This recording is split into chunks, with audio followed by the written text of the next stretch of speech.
I'm Luke and welcome to Down from the Attic Modern Classics. In these episodes I'll look at newer games that you might not have heard of but are well worth checking out. Today we're looking at the game of penguin flicking fun, Ice Cool. Let's check this one out. First off, box art, and the box itself is remarkably plain in my personal opinion. White backdrop, single cartoon penguin on the lid. It doesn't tell you much, but damn, this is some next level box design. Lifting the lid off, there's more boxes nestled in each other. And this is because the box is the board. Utterly genius if you ask me. The smallest box goes in the centre, it's really a case of layering the remaining boxes so that these doorways cut in the side line up.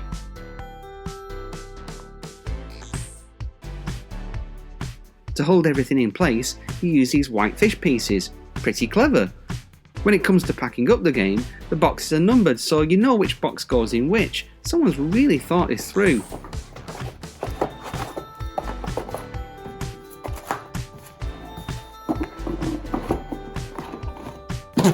Assembled though, this game is enormous, and the art is really quite nice. It's a penguin high school, get it now? The game name? High school, ice school? There's desks, there's the canteen, the gym, lockers, scratches in the ice. It's all very immersive and everything has this frosty and cold feel to it. Top marks on presentation. Included in the game is 4 Weeble Wobble penguins, 18 wooden fish, and a deck of miniature cards. The cards, though dinky, are really nicely printed, have lovely art on them and again, killing it with the theme in here. Ice Cool is a simple game to play, but one that requires skill and practice to be good at. 3 naughty penguins are skipping class to get tasty fishy snacks between lessons.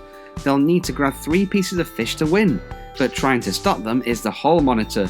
If he catches the penguins, it's game over.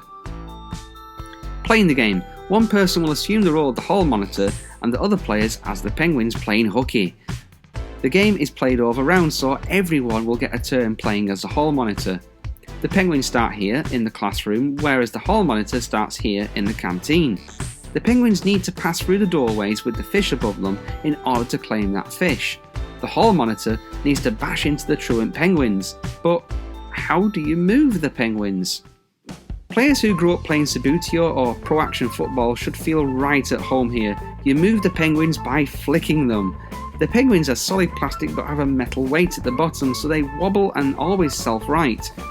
Using the finger you can flick your penguin to try and get them to pass through doors, and this works so well. The glossy cardstock that they've used for the boxes helps the penguins slip and slide the corridors of the ice school so well. And yet, you as a player always feel that the control of your penguin is in your hands. A bad shot is on your shoulders. It's not slippering and careening out of control because of the board. The game plays like a game of chase. The naughty penguins are constantly trying to avoid capture from the hall monitor. The hall monitor is trying to get all the hall passes he can, whereas the penguins are trying to get all their fish pieces. A round ends when the hall monitor has caught all the penguins, or if one penguin manages to get all 3 of their fish pieces. Penguins earn their fish pieces by successfully passing through a doorway with a fish piece above it. The hall monitor earns hall passes by bumping into other penguins. The penguin is returned to the classroom. If they're bumped into again, they're out of the round, so avoiding the hall monitor is crucial. For each fish piece or hall pass captured, a player will earn a fish card, and this is how you earn points in the game. Fish cards are handed face down and will have 1 to 3 points printed on them, so you'll never quite know how many points you'll earn your turn until the cards are drawn. Having the points there also means that ultimately, it's an individual victory in the end. It's not the penguins versus the hall monitor, but every penguin for themselves, trying to get as many points as possible. And this makes it very competitive. Penguins may deliberately knock into each other to make shots worse for their opponents. The cards also have a bonus attribute in that players can choose to play 2 of the 1-point cards for another turn. You may have noticed these red rectangles on the floor of each room. If you flick your penguin and you're right up against a wall, well, that's going to make it really tricky to take your shot. Worse if you're crammed right into a corner. Thankfully the game has thought of this. You can move your penguin from the wall to the red line to make your shots easier.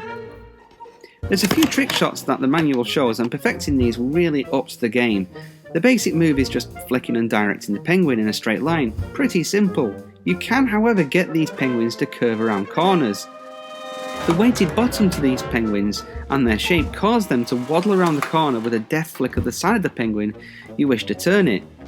This is tricky and takes practice. Most impressive is the jump, and I can't figure out how this works. As I mentioned, these are hard plastic, not rubber, so how do they jump? They do regardless, and it's a great move for avoiding walls and avoiding the hall monitor. A flick to the head will cause it to leap over walls. This always impresses other players with a, "I didn't know you could do that." After everyone has had a turn playing at the hall monitor, everyone tallies up their points and determine the winner. There is a 2-player variant to this game, and honestly, I've had much more fun playing this with 3 to 4 players. It's the kind of game where the more players adds to the movement and fun of the game and the unpredictability, and it's kind of lost with just 2 players. Definitely something to consider. So, final thoughts on Ice Cool. This is a fun little game. Well, I shouldn't say little, this is massive. But the gameplay and the rules are quick and easy to get across to all players. The flicking will take time and practice to get really good at, and for that it's not going to be for everybody. This isn't a game of luck or chance or even planning, it's skill. You've got to be good at the flicking, and that can only come about by playing the game and getting good at it. Games of this aren't overly long too. A round of this will last about 5 minutes or so, meaning that a game is over in about 20 minutes.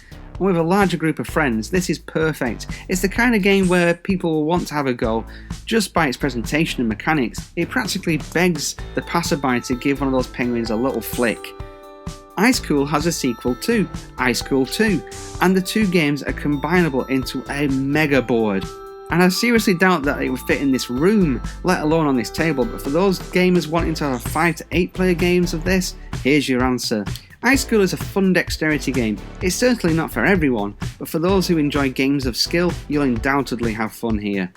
Well, as always, I'm Luke, thanks again for watching, and I'll talk to you again soon.